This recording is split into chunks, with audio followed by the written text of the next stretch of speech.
Faut savoir que quand je fais des vidéos, pour être sûr de synchroniser la voix du micro et l'image, je fais top, top, top. Voilà, comme ça il y a le son et l'image. Mais à chaque fois j'ai l'impression de ressembler à un phoque.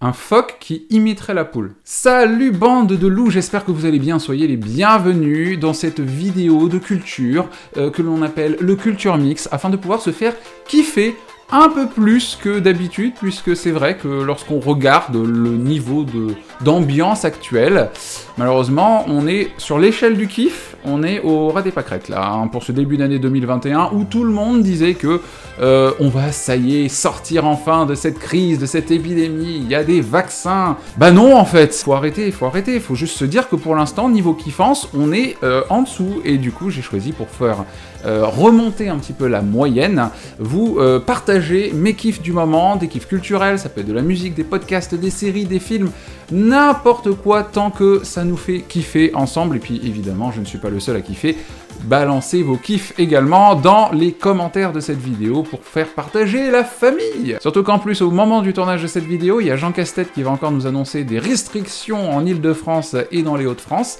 si bien que moi, je ne pourrai plus voir mes potes. C'est génial. On commence tout de suite avec un compte Instagram qui me fait mourir de rire à chaque fois que je le consulte. C'est un compte Instagram que j'ai vu comme ça dans mon feed, qui a été partagé dans des stories. Ça s'appelle Calambourito et c'est hilarant, vraiment hilarant. Le concept est simple, prendre une personnalité, la mixer avec soit un objet, un animal, un environnement, peu importe, et en faire un calembour, un jeu de mots, le tout pour la galéjade. Par exemple, quand je vous ai dit tout à l'heure Jean Castex, c'est effectivement tiré de ce compte Instagram Calambourito. On pourra citer par exemple la référence littérature Harry Potter, éventuellement aller voir un spectacle d'Éric Jus d'Orange, ou encore se taper une bonne poilade à 11h20 sur France 2 en regardant Les Zemmour. Vous l'aurez compris, rien me fait rire, mais je suis tellement par terre quand je consulte ce site, c'est hilarant. N'hésitez pas à aller jeter un petit coup d'œil si vous avez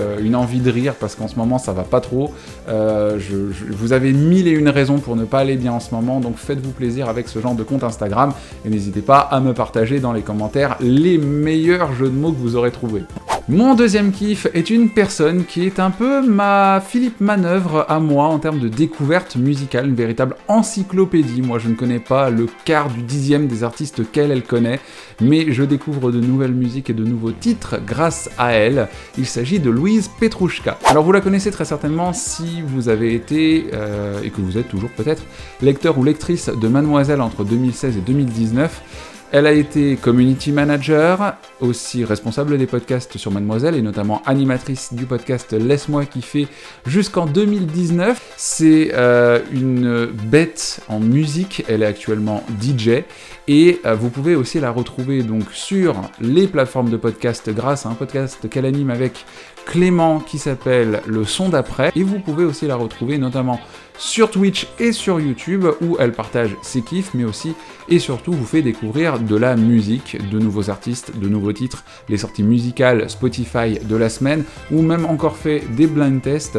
C'est vraiment un océan de bonne humeur en fait, j'adore cette meuf, et surtout c'est un puits de culture musicale. J'ai découvert des artistes que je ne connaissais absolument pas, vous les avez peut-être découverts en radio, moi je les ai découverts sur des plateformes de streaming. Ça peut être L'Homme Pâle, Roméo Elvis, Balthazar, j'ai découvert plein d'artistes comme ça grâce à elle, et si vous-même vous êtes un peu paumé au niveau de la recherche musicale, que vous écoutez tout le temps les mêmes choses, et que vous avez envie de changer un petit peu, n'hésitez pas à découvrir le podcast Le Son d'Après, où elle vous partage justement ses kiffs musicaux du moment. Elle vous fait découvrir de nouveaux artistes, et puis moi j'aime bien aussi tenter ma chance sur les blind tests qu'elle fait sur Twitch. Bon, j'ai pas la moindre chance, hein, j'ai pas marqué un seul point la semaine dernière, mais bon, c'est pas grave, on essaye quand même. Voilà, en tout cas, si vous avez envie de trouver de nouveaux artistes et d'écouter de nouvelles choses pour pouvoir prendre soin de vos oreilles, n'hésitez pas à jeter un petit coup d'œil à son contenu. Je vous ai parlé d'une personne de qualité, on enchaîne sur une autre personne de qualité. Il s'agit de Camille Lorente, aka Queen Camille, que vous avez également peut-être pu découvrir sur Mademoiselle. Elle est désormais stand-upeuse sous son vrai nom et prénom. Et bon, bah évidemment, avec la pandémie de Covid-19, le stand-up est en suspens. Hélas, par contre, vous pouvez la retrouver sur YouTube dans une série de vlogs qui s'appelle Joie de vivre. et elle fait en fait un vlog par semaine dans lequel elle vous fait partager son quotidien, et bah, son quotidien, pour l'instant, c'est sa meilleure vie. Pourquoi? Parce qu'elle est au Brésil. Elle nous fait découvrir donc un pan de la culture brésilienne, les réactions des Brésiliens vis-à-vis de la pandémie de Covid-19, ou encore la sexualité au Brésil, parce qu'il faut pas oublier que Queen Camille était avant la responsable de la rubrique Sexo sur Mademoiselle, notamment la présentatrice du podcast Coucou le cul, en partenariat avec Laura Berlingo. C'est quelqu'un qui fait partie de mes vidéos Feel Good. Je vous l'ai présenté la semaine dernière dans mon carnet de développement personnel. J'ai écrit aussi, j'ai une rubrique où j'indique toutes les vidéos qui sont vraiment des vidéos feel good pour moi, que je peux regarder 10, 20, 30 fois sans jamais me lasser. Sa vidéo J'arrête le café, par exemple, en fait partie. Voilà, j'aime bien ses réactions, elle est vraiment drôle, elle me fait passer un bon moment à chaque fois que j'ai envie de me libérer l'esprit. J'ai fait découvrir tous les vlogs Joie de vivre à mon pote Mathieu qui habite Paris. Quand on passe un week-end ensemble, je lui mets du Queen Camille, il est toujours mort de rire à chaque fois. Donc vraiment, pareil, si vous avez envie de prendre soin de vous faire une petite pause, parce qu'en ce moment ça va pas trop, n'hésitez pas.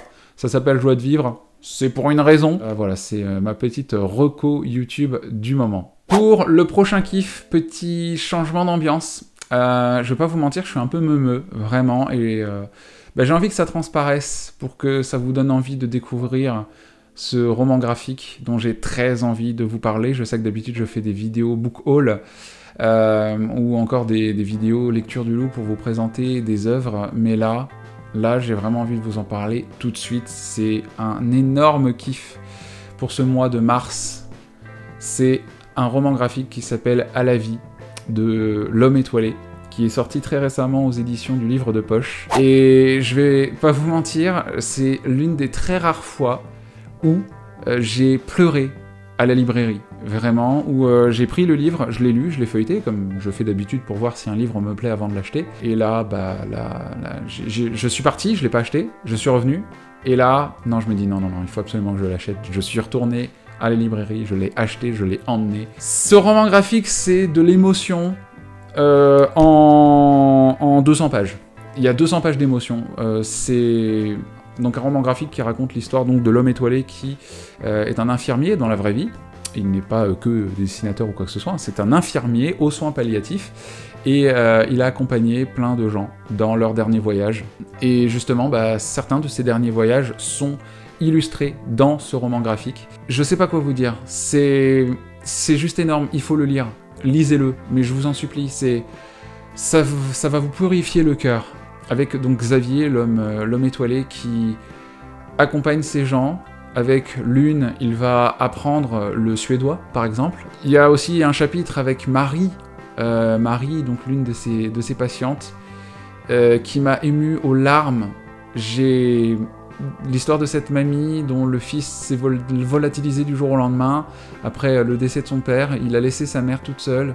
Putain, c'est dur, c'est hyper dur, parce que vraiment, lisez-le, j'ai pas envie de vous spoiler les histoires qu'il y a là-dedans, mais je dirais que lisez-le, ça va forcément vous émouvoir, vraiment. Le chapitre avec où ils sont en train d'apprendre le suédois ensemble, moi ça m'émeut tellement, voilà. Edmond, Marie, Mathilde, voilà, tous ces patients-là ont une histoire à raconter, ils l'ont raconté à Xavier, et Xavier vous la raconte. Ça fait du bien, vraiment ça fait du bien, même si ça fait pleurer, ça fait un bien fou. Évidemment, je ne pouvais pas conclure cette vidéo Culture Mix sans vous parler de deux œuvres littéraires, hein, un roman et un manga, qui m'ont permis de sortir d'une panne lecture assez forte, qui m'a un peu paralysé pendant quelques semaines après ma lecture du 3e tome de La Passe Miroir. J'ai enchaîné avec le tome 4 et je me suis arrêté parce que j'ai fait une espèce de burn-out littéraire, alors que pourtant j'aimais bien ma lecture,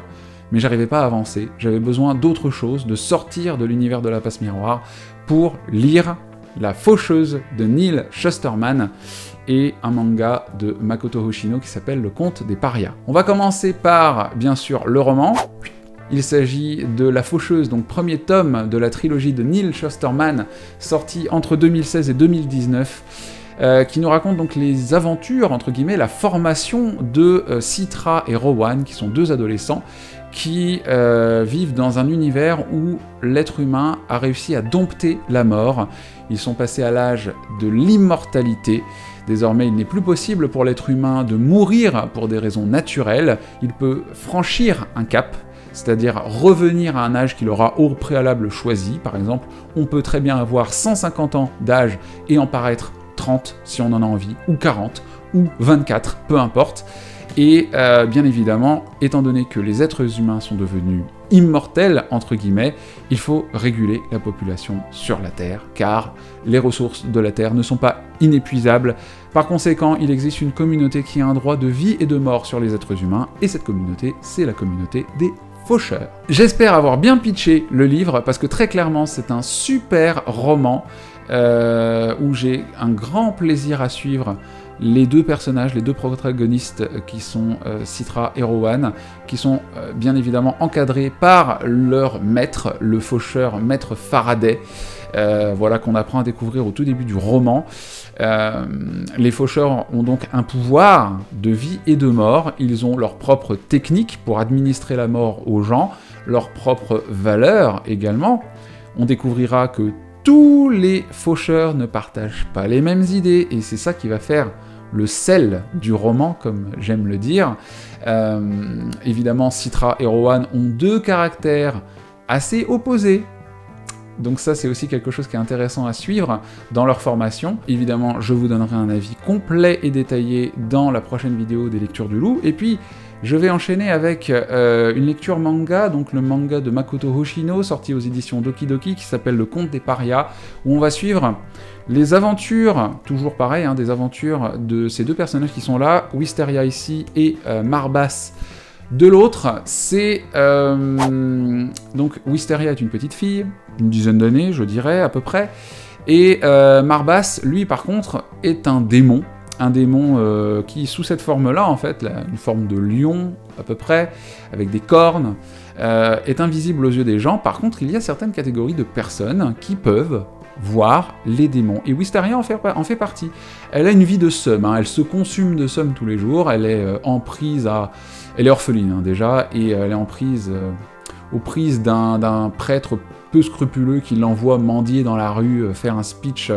pour attendrir les passants, tout ça pour gagner 3 francs 6 sous, sauf que elle ramène pas grand chose, et du coup, elle se fait affamer, battre par ce prêtre en plus, un homme pourri. Mais malgré tout, malgré cette vie de somme, Wisteria trouve quand même la force de sourire, parce que toutes les nuits, un démon vient lui rendre visite, et lui raconter des histoires, lui raconter sa vie, lui permettre de s'échapper un petit peu de son quotidien hyper morose. Et puis, à un moment donné, le prêtre va en avoir marre, et va décider de vendre la petite, pour avoir de l'argent, hein, toujours de l'argent, à des pédophiles. Voilà, parce que le seum, messieurs dames. Et pour échapper à un quotidien infernal, parce que elle est pas bête, hein, Wisteria, elle sait très bien que ne lui attendent pas des aventures au pays des éléphants roses, elle va demander à Marbas de conclure un pacte avec lui afin de rester toujours à ses côtés.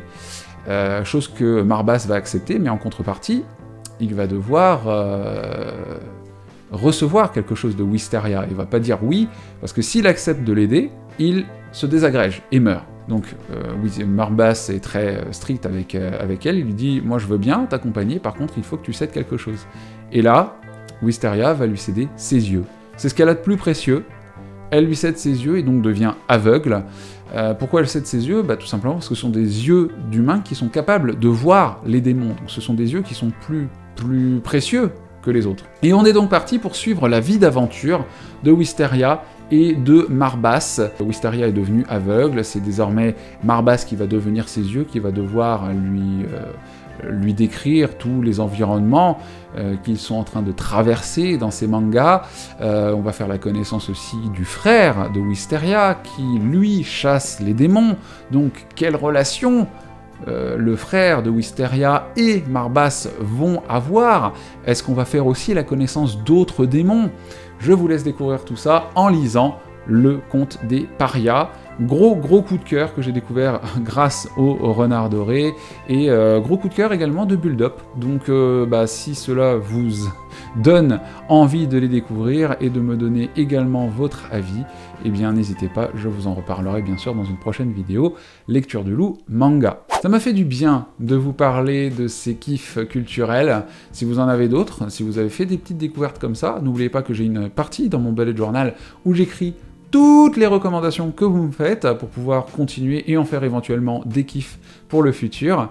En attendant la prochaine vidéo, bien évidemment, n'hésitez pas à vous abonner à la chaîne, à liker les contenus, à laisser un commentaire et bien sûr à me retrouver sur les réseaux, tout est en description. Je vous embrasse très fort sur votre Trufumide et je vous dis à la semaine prochaine pour une nouvelle vidéo. Bye bye. Et je donne un coup dans le micro. Bon, allez, je vais me faire une verveine moi. Allez, ciao.